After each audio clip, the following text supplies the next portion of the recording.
Здраво, здраво, јас сум Марија, добродојдовте во уште еден подкаст на нашето радио. Денешниот разговор ќе го свртиме повеќе кон историјата. Всушност ќе се присетиме на 6 февруари, далечната 1945 година, кога за прв пат се одржала настава на македонски јазик во нашата гимназија и се до ден денес е редовно. Нашата гимназија е една од најубавите згради во Битола, а може би и најубава. Од тука имаат излезено врвни личности и допрва ќе излегуваат, кои што се важни за македонското општество. Денеска, како гости ги имаме професорката Даниела Петровска по македонски јазик и литература и професорот Иле Трајковски по историја. Добар ден, професорке, како сте? Добро, благодарам за вашата покана. Наставата на македонски јазик е тесно поврзана и со историјата и со лингвистиката. Дали ќе може да ни кажете од страната на лингвистиката како е?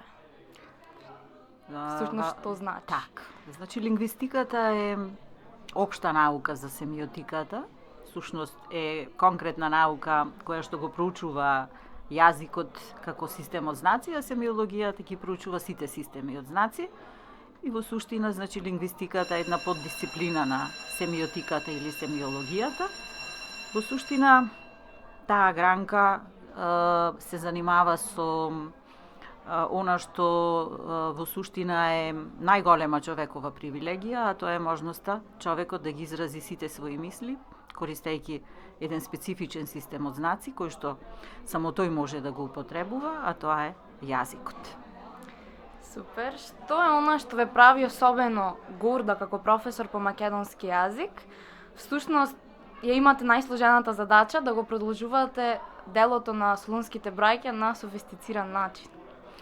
Да, навистина да се биде професор по македонски јазик и литература е голема чест, една голема легитимација пред државата, пред општеството, пред светот, зашто всушност овој предмет ги воведува учениците во сите други науки и има за цел да им го представи јазикот на децата низ повеќе аспекти и низ аспектот на граматиката, правописот, правоговорот, но исто така и низ литературата. Така што во суштина станува збор за една мултидисциплинарна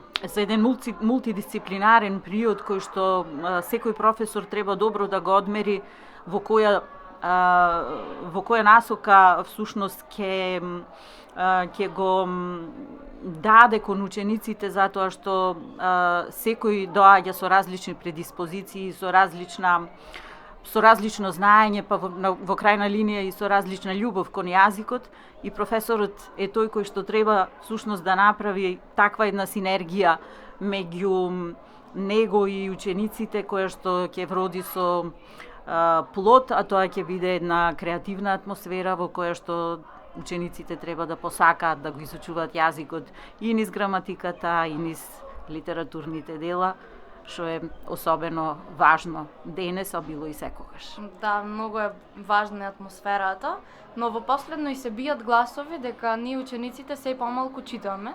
Па дали ќе може да им кажете на јавноста дека ние читаме и дека македонскиот јазик го употребуваме и во наставата, но и во наставните активности?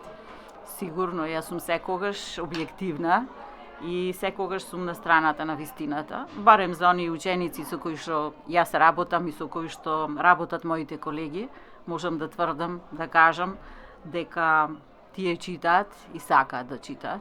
Всушност за тоа зборува и картотеката во библиотеката, која што се повеќе и повеќе се зголемува. Тоа е неслучајно и не треба секогаш да робуваме на стереотипот дека во денешното време учениците или младите луѓе не сакаат да читат. Сепак сакањето и несакањето да се чита не е поврзано само со личноста на младиот човек, тоа е поврзано и со личноста на професорот и со неговото би рекла можеби харизматично приоѓање кон децата, да ги заинтригира, да ги натера сами да побараат да читаат нешто повеќе од она што се чита во зацртаната програма. Јас мислам дека тоа го остваруваме постојано и горда сум дека овие деца со кои што ние денес работиме се навистина еден добар континуитет на оние кои што сум ги затекнала тука, а претходно сум била јас самата дел од нив. Која е основната цел на наставата по македонски? Бидејќи во секој случај имаме креативност, функционално размислување и дискусии. Некако не е логично учење без да читаме. Сигурно. Учењето само по себе се подразбира како процес на стекнување знаења. Без читање нема знаење. Тоа е една комплементарна работа која што не се одвојува, нели? Не може да се раздвои. И функционалното мислење е многу важно, бидејќи го тера ученикот да размислува во насока на тоа дека учебникот не е Библија, дека може да ги прескокне страниците слободно и може сам да даде собствена интерпретација на содржината. Тоа барем според мене целта на нашиот предмет, да излеземе надвор од стереотипите, од рамките, да покажеме една креативна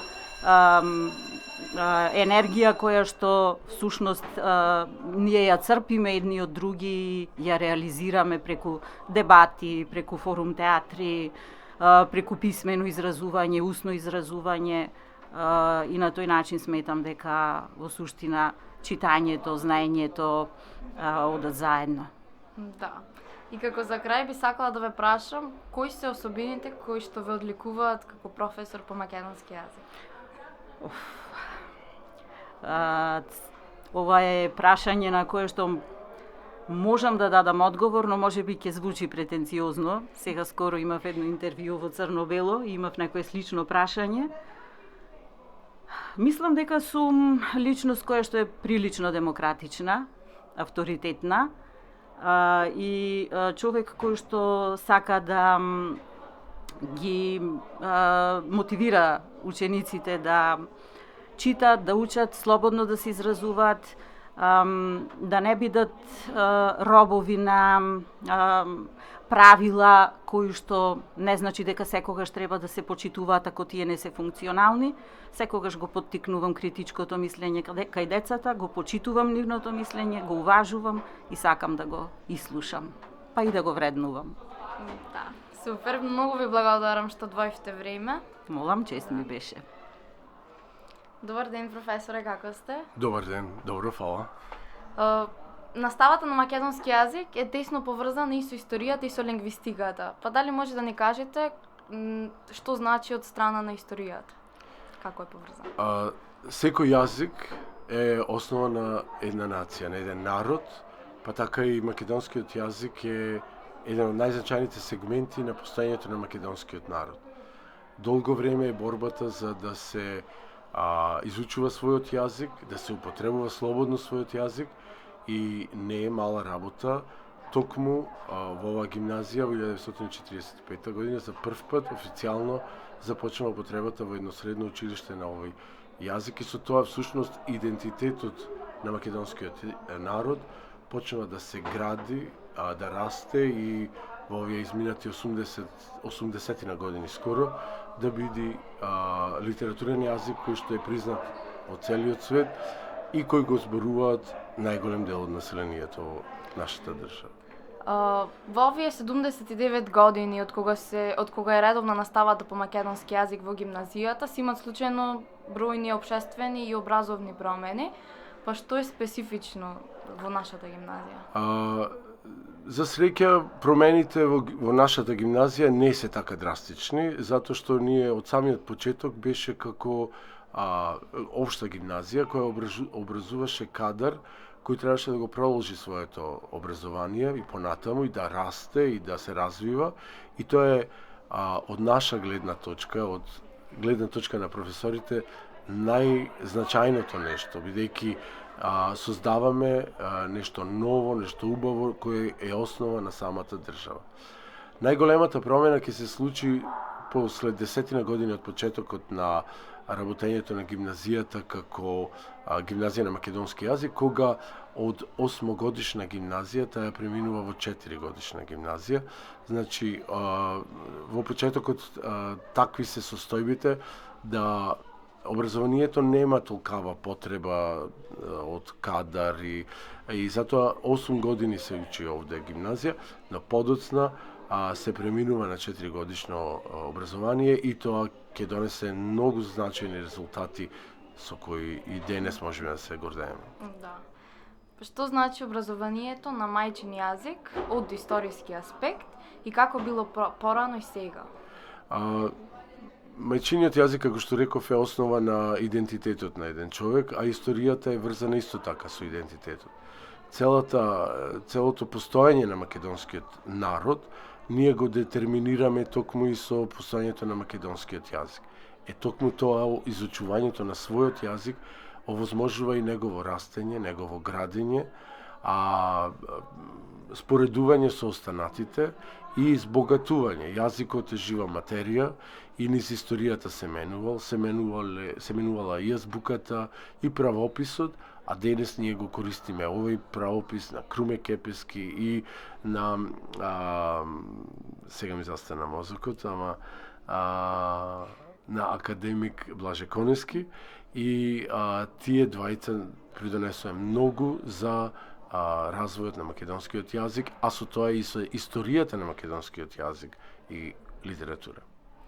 Дали ќе може да ни одвоите некои од позначајните личности кои што учеле тука? За среќа ги има многу, и многу е тешко да се одвојат кои, но кога зборуваме за јазикот, прво што ми паѓа на памет е Анте Поповски, еден од најзначајните македонски писатели. Потоа тука е Владимир Костов, кој што исто така е една значајна личност, неверојатен писател, кој што остави трага во описот на нашиот град, на нашата култура. Ги има стварно многу и не знам, можда и ќе направиме грешка доколку продолжиме со набројување на некои други. Како и што кажа во најавата, сигурна сум дека и понатаму уште многу бројни личности ќе излезат од тука, кои што ќе бидат важни за развојот на македонското општество.